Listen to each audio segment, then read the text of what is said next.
एनकेएम ने क्या नए सूबे का मुतालबा कर दिया? कराची को सूबा बनाने के लिए क्या अब वो तैयार है? ये मामला कहां पर कैसे छेड़ा है? गवर्नर हाउस में इमरान खान के नारे लग गए। जहां पर वो एनकेएम के नारे लगने चाहते थे, वहां पर इमरान खान के नारे किसने लगाए? सिंध के वजीर तालीम का एक बहुत बड़ा इकरार, और लेकिन इस इकरार के पीछे वजह क्या है?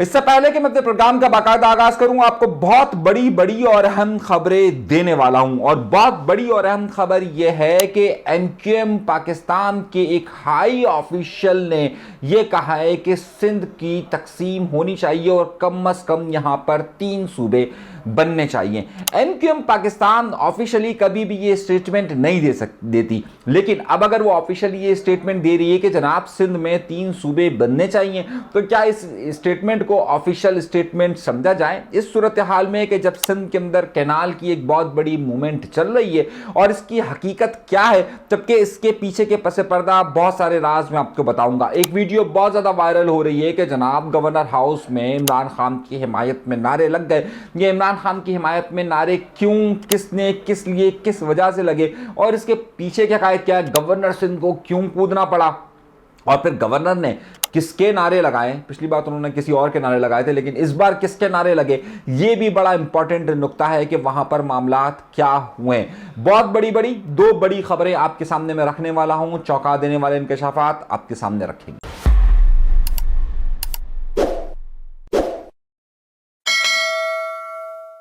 इससे पहले कि मैं अपनी गुफ्तगू का बाकायदा आगाज करूं, हमेशा दरख्वास्त करता हूं कि चैनल सब्सक्राइब जरूर कीजिए, बटन दबा दीजिए, मत डरिए, झिझकिए। चलिए, चैनल का बटन दबाइए और फिर हम गुफ्तगू के सिलसिले का आगाज करते हैं अपने परवरदिगार के शुक्र से।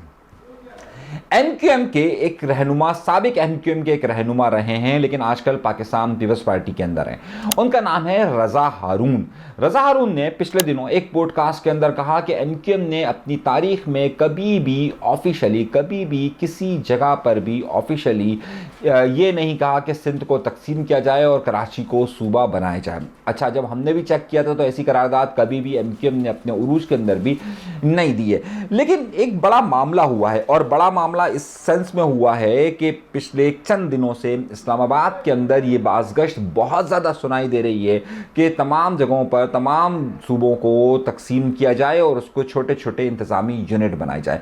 अच्छा, पहले ये बात कही जाती थी पंजाब के हवाले से, और पंजाब में ज़ाहिर है ये बात कही गई थी कि 2 सूबे बने। इमरान खान ने भी इस किनारे की हिमायत की थी, पाकिस्तान पीपल्स पार्टी भी करती रही है, मुस्लिम लीग नून ने भी हाँ ना करते हुए इस बात को तस्लीम कर लिया था। लेकिन अब एक बड़ी तब्दीली रूनुमा हुई है पिछले चंद दिनों से, खास तौर पर जब जाफर एक्सप्रेस का वाकया हुआ बलूचिस्तान के अंदर से, उसके बाद से ये बाज़गश्त बहुत ज़्यादा सुनाई दे रही है कि जनाब बलूचिस्तान इस वक्त पाकिस्तान का रकबे के हिसाब से 44%, 43-44% बनता है, और ये बहुत बड़ा इलाका है, और इसमें ज़ाहिर है कंट्रोल करना बहुत ज़्यादा मुश्किल मामलात होते हैं, और दूर दूर तक का फासला है। तो इसे क्यों ना तकसीम कर दिया जाए, इससे ये जो बदमनी के वाक़यात की जिसकी तरफ निशानदेही की जा रही है वो मामला दे हो जाए। ये इस्लामाबाद की फ़िज़ाओं में मामलात चल रहे हैं। अच्छा, इसी हवाले से मुख्तलिफ जो है वो कुछ जगहों पर प्रोग्राम्स भी हुए, कुछ डिबेट्स भी हुआ ये कि डॉन न्यूज़ के एंकर ने वहाँ पर पार्लियामेंट के बाहर मुख्तलिफ जो सियासतदान हैं, मुख्तलिफ सियासी जमातों के, उनसे गुफ्तगू की और उनसे कहा कि जनाब आपका क्या ख्याल है कि क्या सूबे बनना ही ठीक है, और बलूचिस्तान के हवाले से ख़ास तौर पर कि वहाँ ये मामला चल रहे हैं, अगर उसको तकसीम कर दिया जाए तो आपका क्या ख्याल है? ये गुफ्तगू वहाँ पर मुख्तलिफ एंकरों, मुख्तलिफ जो जितने भी वहाँ पर पॉलिटिशियंस थे उनसे हुई। अच्छा, जब हुई तो वहाँ पर अमीनुल हक साहब भी मौजूद थे, और अमीनुल हक साहब से भी गुफ्तगू हुई। अमीनुल हक साहब एनकेएम का एक बड़ा नाम है, लेकिन अमीनुल हक साहब की अब आजकल मैं लफ्ज़ गलत इस्तेमाल कर रहा हूँ, हैसियत क्या है, ये एक बड़ा सवाल बन गया है। क्योंकि अमीनुल हक साहब ने भी पिछले दिनों एक बयान दिया था कि जनाब ये जो मामलात चल रहे हैं उसमें हम हुकूमत के साथ जो है हम फैसला करेंगे कि हम आज़ाद हैसियत में रहे या क्या रहे। उसका बड़ा ही मुस्तफ़ा कमाल साहब ने मजाक उड़ाते हुए कहा था कि इन्होंने अपनी आज़ाद हैसियत में कह दिया होगा, और जिस तरीके का हमने अपने प्रोग्राम में बताया था। तो ये देखना पड़ेगा कि वाकई में अमीनुल हक की की ये पोजीशन है या नहीं, लेकिन अमीनुल हक ज़ाहिर है सारे मामला अपने बड़े में। लेकिन अमीनुल हक साहब का एक स्टेटमेंट आया, उनसे एंकर ने, जो एंकर थे, उन्होंने बार बार कुछ चीज़ें पूछी। उन्होंने कहा भाई एमक्यूएम अपनी हमेशा से बातें करती रही है, तो क्या एमक्यूएम सिंध की तकसीम भी चाहती है? तो उन्होंने घुमाया जवाब को अमीनुल हक साहब ने, लेकिन उसके बाद उन्होंने कहा कि हाँ, अगर सिंध की भी 3 यूनिट्स अगर बन जाए, इंतज़ामी यूनिट, लिसानी बुनियादों पर ना हो, इंतज़ामी यूनिट बन जाए तो बहुत अच्छा होगा। अच्छा, ये एमक्यूएम के प्लेटफार्म से, अब मैं फिर वो कह रहा हूँ कि अमीनुल हक साहब का अपना प्लेटफार्म है, क्योंकि जिस तरीके से उन्होंने कहा था ना मुस्तफ़ा कमाल ने, उनकी अपनी वैल्यू है या नहीं है, या लेकिन एमक्यूएम तो हमेशा अपना ज़ाहिर पार्टी बयान स्टेटमेंट देती है। उन्होंने कहा 3 यूनिट बना दी जाए। तो इसी तरह का उनसे बलूचिस्तान से पूछा गया, तो उन्होंने कहा बलूचिस्तान में कम से कम 2 से 3 यूनिट बनने चाहिए, यानी कि 2 से 3 नए सूबे बनने चाहिए। अब क्या उसके बाद सहाफ़ी ने उनसे पूछा कि आप हमेशा लफ्जी बयानात देते रहते हैं और आप जो है वो कभी इस पर कोई आपने करारदाद या कोई संजीदा कोशिश आप करेंगे कि सिंध के सूबों के हवाले से आपकी ज़ाहिर सिंध में अक्सरियत है? तो उन्होंने कहा जी हम हर प्लेटफार्म पर इस पर बात करेंगे कि इंतज़ामी यूनिट होनी चाहिए और इस तरह का मामला होना चाहिए। अब बज़ाहिर ऐसा लगता है कि ये, क्योंकि बहुत ज़्यादा डिबेट चल रही है, क्या एमक्यूएम वाकई में सूबे के मामलात के लिए कोई बहुत ज़्यादा तहरीक चलाने के मूड में, और अमीनुल हक की बात को बकौल मुस्तफ़ा कमाल की इनकी ज़ाती राय हो सकती है, तो उसको ज़ाती राय ही समझा जाए, क्या समझा जाए? अब मैं आपको बताता हूँ कि क्या सूरत हाल है। देखिए, इस वक्त जो माहौल चल रहा है उसमें ये डिबेट ख़ास तौर पर बलूचिस्तान के प्लेटफार्म से, बलूचिस्तान में जो इस वक्त बदअमनी के मामला चल रहे हैं, बलूचिस्तान में जो इस वक्त सियासी पोलराइजेशन और सिचुएशन जो बहुत ज़्यादा वर्स्ट हुई है, उस हवाले से ये डिबेट बहुत ज़्यादा की जा रही है कि बलूचिस्तान में सूबों की तश्कील की जाए। अच्छा, इस तरीके से पंजाब के हवाले से भी एक बार ज़माने में बहुत ज़्यादा बात हुई, एक ज़माने में KPK में हज़ारा के हवाले से बहुत ज़्यादा बात हुई, जब सिंध में भी इस हवाले से बात होती रहती है। तो क्या वाकई में, अच्छा, और एक बात आपको याद होगा कि बहुत अरसे पहले, कुछ अरसे पहले, जब पाकिस्तान के chief of army staff Karachi तशरीफ़ लाए थे और वहाँ पर जब उनकी ताजिरों से गुफ्तगू हुई थी, तो उस वक्त भी सूबे के मामले पर बड़ी बहस हुई थी। तो और अभी क्योंकि बड़े ही हॉट इन्वायरमेंट चल रहा है सूबों की पॉलिटिक्स के हवाले से, बलूचिस्तान के अंदर अपनी एक सियासत के हवाले से चल रहा है, सिंध के अंदर इस वक्त केनाल का मामला आप पे बहुत ज़्यादा इशू चल रहा है। इस मौज़ूआत पर इस्लामाबाद के सहाफ़ियों और इस्लामाबाद के अंदर इस बात को ज़्यादा चला रहा कि जनाब इस वक्त सूबे की तकसीम का फार्मूला हो सके, तो ज़ाहिर है सिचुएशन बहुत ज़्यादा ख़राब हो सकती है। इस सूरत हाल में एमक्यूएम क्या अपने इस मुतालबे को वाकई में शक्ल देगी?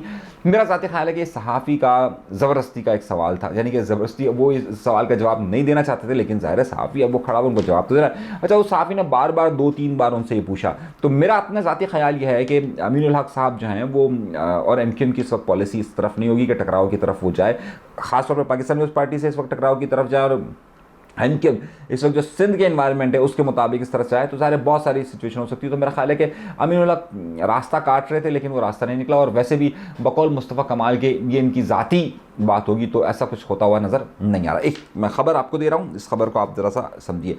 माहौल बहुत गर्म है, लेकिन इस माहौल में डिबेट बहुत ज़्यादा होगी कि नए सूबे के हवाले से, और ज़ाहिर चीज़ों की वोलेटाइल भी बहुत ज़्यादा होगा। अगली खबर की तरफ आते हैं। कामरान टेसोरी साहब, ज़ाहिर आप जितना ज़्यादा मीडिया पे आते हैं, जितनी ज़्यादा आप अपनी प्रेजेंस देते हैं, तो आपके साथ मसाइल भी फिर उतने ज़्यादा होना शुरू होते हैं। आमतौर पर एक प्रोटोकॉल होता है, एक पार्टी का रहनुमा या एक आला अहदेदार या कोई भी किसी सरकारी बड़े ऑफिस पर बैठा हुआ, वो अपनी प्रेजेंस को बड़ा महदूद रखता है। लेकिन जब आप हर वक्त कैमरा लाइट को चाहते हों और हर वक्त आपको ये चाहिए हो कि किसी ना किसी तरह कैमरा लाइट मेरे पास आए, तो फिर वो कैमरा लाइट बाज़ औक़ात आपके लिए बहुत बड़े मसाइल पैदा कर देती हैं। पिछले चंद दिनों से इमरान खान के हवाले से कामरान टेसोरी साहब बड़े नज़रों में, पिछले दिनों उन्होंने जब ये बयान किया था कि भाई उसको तो 1 करोड़ लोगों को नौकरियां नहीं दी, तो उनको बद्दुआ लगी, उस पर फिर तहरीक इंसाफ ने अपने एक्सप्रेशन दिए थे। अब हुआ ये कि गवर्नर हाउस के अंदर प्रोग्राम हो रहा था और उन्होंने इरशाद भट्टी साहब को बुलाया हुआ था। अच्छा, इरशाद भट्टी साहब को बहुत क्लियर आपको मालूम है कि इरशाद भट्टी साहब का टिपिकल झुकाव जो है वो इमरान खान की तरफ है। इमरान खान के लोग उन्हें अपना आदमी समझते हैं और वो इमरान खान को अपना आदमी समझते हैं, तो वो ज़ाहिर है ज़्यादातर अपना झुकाव इमरान खान की तरफ रखते हैं। अच्छा, जब क्योंकि आजकल गवर्नर कामरान टेसोरी साहब ने 30 दिनों के लिए महफिल सजाई हुई है, इफ्तार के वक्त पूरा एक बहुत बड़ा स्टेज लगाया हुआ है, और वो 8-10 लोगों को उन्होंने बुलाया, और हर रोज़ 2-3 नए स्पेशल गेस्ट वो बुलाते हैं। अब वो स्पेशल गेस्ट किस तरीके से बुलाते हैं यार, किसी फलां बड़े यूट्यूबर को बुला लो, बड़े एंकर को बुला लो, थोड़ा सा कैमरा लाइट्स वगैरह वगैरह ये हो जाती है। तो इरशाद भट्टी साहब ने आजकल ना इंटरव्यूज़ का सिलसिला शुरू किया होगा। अभी आपको पता होगा उन्होंने तारिक जमील साहब का इंटरव्यू किया, उससे पहले उन्होंने मोहम्मद अली मिर्ज़ा का इंटरव्यू किया था। मोहम्मद अली मिर्ज़ा ने इरशाद भट्टी की सही की क्लास जो होती है ना वो ली थी। लेकिन है हुआ ये कि ये इन्होंने कामरान टेसोरी का भी एक वीडियो लॉग करने के लिए, मतलब पॉडकास्ट करने के लिए आए। तो कामरान टेसोरी साहब आए, तो कामरान टेसोरी साहब आपको पता है, कोई बच्चा भी अगर गली मोहल्ले का मिल जाना, वो बताते हैं, आओ मैंने घंटा लगाया है, दिखाता हूँ आपको। तो घंटा कैसे बजता है मैं आपको दिखा देता हूँ। आए, मैं आपको दिखाता हूँ कि मेरे यहाँ इफ्तार में कितने लोग हैं। उनकी एक आदत है, वो हर एक को, मुझ जैसे आदमी को भी, मैं गया हूँ तो मुझे लेकर चले गए, बोला चला दिखाता हूँ, तो वो दिखाते रहते। तो वो हर एक को उनका शौक है, खैर हर एक को अपना होता है। तो अब वो ये हुआ कि ज़ाहिर है उन्होंने इरशाद भट्टी को कहा कि भाई आप मेरा ये पॉडकास्ट करने तो आए, साथ साथ जो भी हमारा प्रोग्राम चलेगा इफ्तार के वक्त, देखिए कितना मजमा होता है और कितने लोग होते हैं, तो आइए ना आप जरा आइए। सही है, वो उन्होंने कहा चलो चलते हैं भाई, मौके को एंजॉय करते हैं। अब उनके साथ साथ वो एक चम्मच जेडीसी भी साथ उनके होता है, दीगर लोग उनके साथ होते हैं, तो सही है, सब लोग साथ होते हैं। अब हुआ ये कि वहाँ पर जब ये प्रोग्राम हुआ तो वहाँ पर इरशाद भट्टी को उन्होंने कहा कि आइए आप भी तकरीर कीजिए। उन्होंने मदऊ किया उनको। जब मदऊ किया तो इरशाद भट्टी ने वहाँ पर कहा कि भाई नारे लगाइए, सुनिए आप। उन्होंने कहा कि सलाम भेजिए इमरान खान को। आप सारों की तरफ से और मेरी तरफ से इमरान खान साहब को सलाम जाना चाहिए। जाना चाहिए कि नहीं जाना चाहिए? अब ज़ाहिर है ये तो बड़ी बात हो जाएगा, गवर्नर हाउस के अंदर इमरान खान, सिंध का गवर्नर हाउस, जहाँ पर इमरान खान के मुतल्लिक 3 सालों के बाद बात हो रही है। इमरान इस्माइल गवर्नर थे तो उस वक्त में हर वक्त इमरान खान हुआ करता था, तो इमरान खान के मुतल्लिक बात। अब ज़ाहिर है पूरा मजमा वहाँ पर क्राउड होता है और इरशाद भट्टी का झुकाव है। अब जैसे इससे पहले के लोग कोई एक्सप्रेशन देते, उन्होंने कहा देखिए कोई आवाज़ नहीं आई। अब वो फ़ौरन कामरान टेसोरी साहब दरमियान में आ गए और उन्होंने कहा कि जी मैं बताता हूँ देखिए क्या होता है। उन्होंने कहा हाँ भाई कामरान टेसोरी के लिए करे, तो एक शोर मचा। और कामरान टेसोरी साहब ज़ाहिर है उनकी अपनी ऑडियंस है, तो अपनी ऑडियंस उस वक्त कहेगी। लेकिन ये वीडियो बहुत ज़्यादा वायरल हुई, तो दरहकीकत कामरान टेसोरी साहब के ज़्यादा मूव करने की वजह से ये हुआ कि जनाब वहाँ पर जो इमरान खान के सपोर्टर, इमरान खान की गुफ्तगू भी होना शुरू हो गई, ये चीज़ ज़्यादा वायरल भी हो गई। अच्छा, इस बात से किसी का इनकार नहीं है कि इस वक्त इमरान खान की ज़ाहिर एक पब्लिक सिंपैथी उनके साथ मौजूद है, एक सपोर्ट उनके साथ मौजूद है, उससे किसी को इनकार नहीं है। लेकिन कामरान टेसोरी साहब ने गलत वक्त में गलत आदमी को खड़ा करके गलत सवाल पूछ लिया था। उसके बाद अब जो जुमला कह रहे थे ना इरशाद भट्टी, तो वो माइक के पास ही खड़े रहे कामरान टेसोरी साहब के। जैसे ही वो कोई कहे तो वैसे आ जाए, वैसे कोई कहे तो वैसे आ जाए। लेकिन मैं आपको एक और बात बताऊँ, इमरान खान साहब के नारे के हवाले से या कामरान टेसोरी साहब के नारे के हवाले से तो एक अलग बात है, लेकिन अगर वहाँ कुछ और नारे लगा देते ना वो, तो ज़ाहिर है वो जो आवाम है ना, ऑडियंस वहाँ की, उसका रिस्पॉन्स उससे ज़्यादा आता। अब आप कामरान टेसोरी साहब मुझसे ज़्यादा वाकिफ़ हैं किसके नारों का मैं कह रहा हूँ, तो आप खुद ज़ाहिर है समझदार हैं। तो अगर आप वो नारा वहाँ पर लगवा देते ना, तो ज़ाहिर है बहुत सारे होते हैं। मतलब मैं कह रहा हूँ पाकिस्तान जिंदाबाद का नारा लगवा दे, 23 मार्च को आप क्यों दूसरी तरफ लेकर जा रहे हैं? मैं आपको किसी और तरफ लेकर जा रहा हूँ, आप किसी और तरफ लेकर जा रहे हैं। तो वो मत समझिएगा जो आप समझ रहे हैं, जो आपके दिमाग में जो नारों का मैं कह रहा हूँ, आप मत वो समझिएगा जो मैं कहना चाह रहा हूँ, या जो मैं कह रहा हूँ वो मत समझिएगा। सही है, खैर। लेकिन बहरहाल ज़ाहिर उनकी प्रेजेंस बहुत सारी हो रही है, सहरी के वक्त, इफ्तार के वक्त उनकी प्रेजेंस हो रही है। थोड़ा सा उनको एहतियात इस बारे में करना चाहिए कि जनाब क्या हुआ। एक और बड़ी बात हुई है, सिंध असम्बली के अंदर इजलास के अंदर वज़ीर तालीम साहब ने इकरार किया है कि 20,000 सरकारी स्कूल जो है वो सिंध के अंदर बंद हो चुके हैं, और कह रहे हैं कि जनाब हमारी खामियाँ हैं, हमारी कोताहियाँ हैं, हम इसे पूरा करने की कोशिश कर रहे हैं। अब आप खुद देखिए, 17 साल हो चुके हैं पाकिस्तान पीपल्स पार्टी की गवर्नमेंट को, और उनका वज़ीर तालीम वहाँ पर बैठ कर ये बात कहता है कि जी हाँ 20,000 स्कूल जो है वो हमारे काम नहीं कर रहा है, फंक्शनल नहीं कर रहा है। इट्स अ वर्थ, यानी कि 17 साल हुकूमत के बाद भी अगर आप तालीम के मैदान में यहाँ तक नहीं पहुँच सके, आप किसको इल्ज़ाम देंगे? आप अगर कराची में कुछ नहीं हुआ, 17 साल से आपका हुकूमत है भाई, 17 साल से आप मौजूद हैं, आप कहेंगे जनाब MQM ने नहीं किया था। आपको MQM को 17 साल हो गए भाई, 17 साल एक मायने रखता है। 17 साल आपका दौर हुकूमत है और 17 साल में भी आप ये कहेंगे जनाब अभी कुछ नहीं हुआ, तो आखिर कब होगा? और जब आप खुद ये इकरार कर रहे हैं तो आपकी कारकर्दगी को कब तक लोग सराहेंगे? इस वक्त पाकिस्तान पीपल्स पार्टी हर मुमकिन कोशिश ये कर रही है कि वो जो कैनाल वाला मामला है उसके अंदर अपनी प्रेजेंस को इस तरीके से ज़ाहिर करे कि ये जो बैड गवर्नेंस का सिस्टम है, जो बुरी तर्ज़ हुक्मरानी है, वो धुल जाए और वो सिंध कार्ड को बहुत अच्छी तरीके से खेल सके।